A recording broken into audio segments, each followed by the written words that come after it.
Oke, jumpa lagi di TOS bersama saya Andi Prasetyawan, dan nanti selama 30 menit ke depan Anda akan saja mengalami informasi langsung dari tempat kejadiannya. Dan saat ini saya berada di stasiun Gubeng, Surabaya, akan melaporkan dan berdiskusi terkait soal adanya pemberlakuan aturan baru yang ada di Daob 8 atau mungkin juga di PT KAI terkait soal pembatasan tiket kelas ekonomi menengah. Ini tidak saja akan menjadi diskusi yang menarik karena selama ini pembatasan tiket diberlakukan untuk kelas ekonomi jarak jauh, tapi ternyata per tanggal 1 Oktober kemarin kelas ekonomi menengah juga diberlakukan pembatasan tiket. Tentu saja ini akan banyak sekali masukan-masukan yang perlu diberikan pada masyarakat dan diinformasikan pada masyarakat. Dan saya akan mencoba berdiskusi dengan Pak Win lebih dahulu terkait pembatasan kelas ekonomi, ekonomi untuk kelas menengah. Dan selamat siang Pak Win. Ya. Pak Win, per 1 Oktober ya, kalau kemarin 17 Agustus pemberlakuan kelas ekonomi jarak jauh, dan 1 Oktober kemarin kelas ekonomi jarak menengah.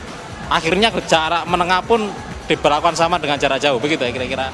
Ya. Kita menangkapnya seperti itu sih Pak Win, kira-kira. Begini Mas ya, itu memang kita kebijakan yang terbaru kita berlakukan kemarin mulai tanggal 1 Oktober 2011. Tapi untuk program ini sebenarnya kita sudah mengusung ya, mulai awal angkutan lebaran kemarin ya. Angkutan lebaran kemarin kita sudah memberlakukan kereta api ekonomi jarak jauh ya. Itu 150% dari kapasitas tempat duduk. Yang kita globalkan dalam satu kereta atau satu gerbong kita isi 150 penumpang. Itu kita usung, kita kawal mulai angkutan lebaran. Tapi untuk kebijakan terbaru 1 Oktober kemarin itu kereta api ekonomi jarak jauh dan jarak menengah kita batasi ya, kita sesuaikan kapasitas tempat duduk yang tersedia.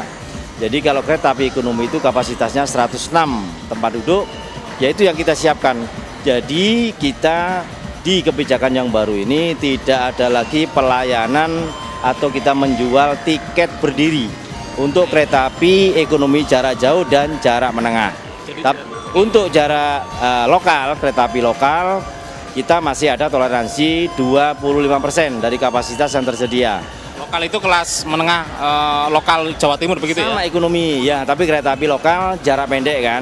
Nah, kita di sini punya kereta api Toho, kereta api Penataran, dan juga kereta api KRD. Ya dari Surabaya, Gubeng ini menuju ke arah Mojokerto, Jombang, Kertosono. Dan juga dari Pasar Turi kita punya KRD dari Pasar Turi menuju Babat, Bojonegoro. Ya. Perlakuan antara kelas menengah dengan jarak jauh ke Jakarta mungkin sama apa tidak Pak? Tadi disebutkan tadi yang jarak jauh 150%. Ini per 1 Oktober apakah menjadi 100 berapa tadi? 130%? Ya, mulai 1 Oktober untuk kereta api jarak jauh dan jarak menengah itu sudah kita siapkan 100% dari kapasitas tempat duduk. 100%? 100%. Betul sekali. Jarak menengah ya, bukan kelas menengah. Ya. Tapi jarak menengah. Ya. Jarak jauh dan jarak menengah. Tapi untuk untuk kereta api ekonomi lokal, jarak pendek, kita masih membatasi ada toleransi 125%. Tapi jarak yang menengah ekonomi seperti Penataran, Toho masih ada toleransi. Betul, 25%. Berdiri itu ya? Iya, betul. Nah, ini tentu saja banyak sekali masyarakat juga belum tahu. Mengingat ini ya jarak menengah Pak ya, jarak menengah ekonomi. Itu kan kereta api sehari-hari begitu Pak Win. Sementara jika penumpang sudah terlanjur ke sini, kemudian mereka ingin pulang, karena ini adalah kereta api sehari-hari, tiba-tiba tiket habis begitu. Ya, nah, apa alternatif? Jadi memang kita saat ini memang ada kebijakan baru ini, memang jelas ada plus minus ya, ada untung ruginya juga ya. Tapi memang harus kita lakukan, karena memang intinya kebijakan ini kita satu di keselamatan, yang kedua di pelayanan dan kenyamanan untuk penumpang.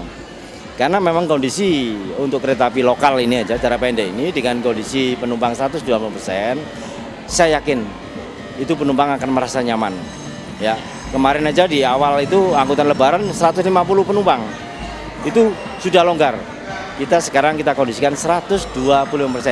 Jadi ada 20% penumpang yang berdiri. Kita coba nanti dialog dengan para penumpang yang ada di sini. Apakah mereka sudah memahami itu dan sudah tahu ya kira-kira? Kita saksikan TOS terkait soal pembatasan tiket kelas ekonomi menengah, jarak menengah menurut saya. Tentunya setelah berikut ini.